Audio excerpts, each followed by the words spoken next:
બટાટા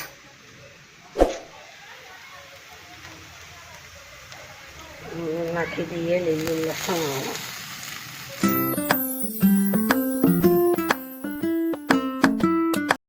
જય શ્રી કૃષ્ણ, રાધે રાધે, જય દ્વારકાધીશ, હર હર મહાદેવ. મિત્રો સ્વાગત છે તમારું મારા નવા બ્લોગમાં. મિત્રો સવારના 10:15 વાગી ગયા છે.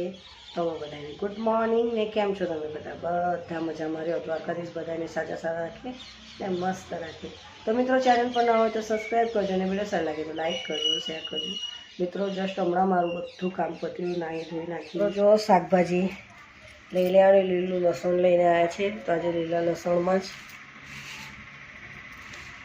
ભાત રાતનો છે તે વઘારી કાઢું.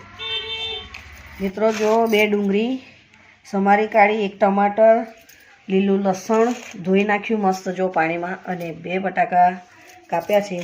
તો તમે વિચારતો તો શાક બનાવું છું? ના ના ના ના ના, શાક નહીં. ચાલો મારી જોડે. તેલ ગરમ કરવા મૂકી દીધું છે મેં, જોઈ લો. અને આ છે મિત્રો રાતનો ભાત.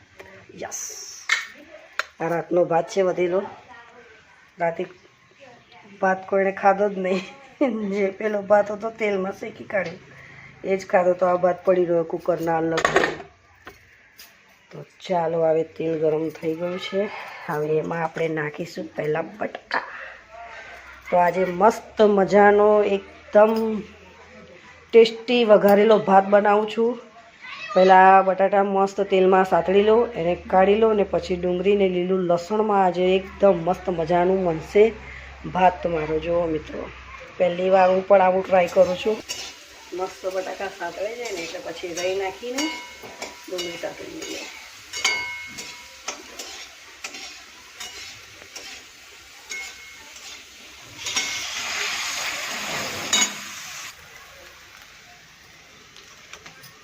બટાટા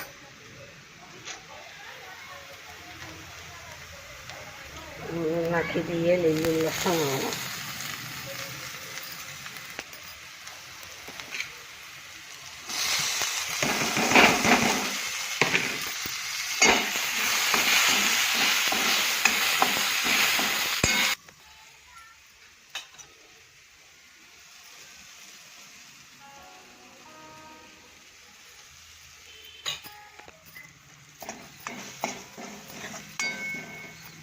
જોઈ લો. હવે રાખી દઈએ અંદર રાતનો ભાત.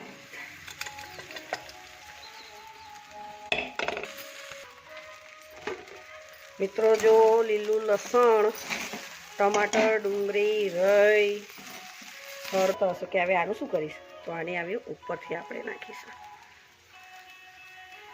જોઈ લીધું, તેલ તેલવાળું જ છે બધું. સાતળેલા આપણા બટાકા જે તેલમાં આપણે શેકી કાઢ્યા. તો આજે સરસ મજાનું મસ્ત લીલું લસણ, બટાકા, ડુંગળી, ટામેટું ને રહી તૈયાર છે ને મસ્ત મજાનો એકદમ ચાઇનીઝ રાઈસ. તો જો આપણો દેશી ચાઇનીઝ ભાત તૈયાર છે મસ્ત. તો ગરમ ગરમ ખાવાની મજા આવે. બાળકો બી મસ્ત ખાય, અને તીખો પણ નહીં, કંઈ પણ નહીં, મસ્ત થોડું માપનું જ છે બધું. તો ચાલો મિત્રો, મારું બપોરનું જમવાનું તૈયાર થઈ ગયું. મિત્રો ક્યાંથી જુઓ છો કોમેન્ટ કરજો, અને આજનું મારું દેશી ચાઇનીઝ રાઈસ યાની કે ભાત કેવો લાગ્યો તે કોમેન્ટ જરૂર કરજો. જો મિત્રો તૈયાર થઈ ગયો ને. તો ચાલો મિત્રો, મારું જમવાનું બનીને તૈયાર થઈ ગયું છે. જે રાતનો ભાત હતો તેને મસ્ત મેં વઘારી કાઢ્યો. એક અલગ જ રીતે આજે વઘાર્યો છે. કેમ, શું નાખ્યું ખબર છે? વધારાનું બટાકા. ચાઇનીઝ દેશી ભાત બનાવ્યો આજે મેં મારી રીતે. ઉપરથી બટાકા મેં નાખી દીધા જે તેલમાં શેકેલા. તો મારો આજે દેશી ચાઇનીઝ ભાત તૈયાર છે. તો ચાલો મિત્રો, આજ માટે આટલું જ. ચેનલ પર નવા તો સબસ્ક્રાઈબ કરજો, વિડીયો સારા લાગે તો લાઈક કરજો, શેર કરજો. તો મળે નવા બ્લોગમાં. જય શ્રી કૃષ્ણ, રાધે રાધે, જય દ્વારકાધીશ, હર હર મહાદેવ. બાય બધાને.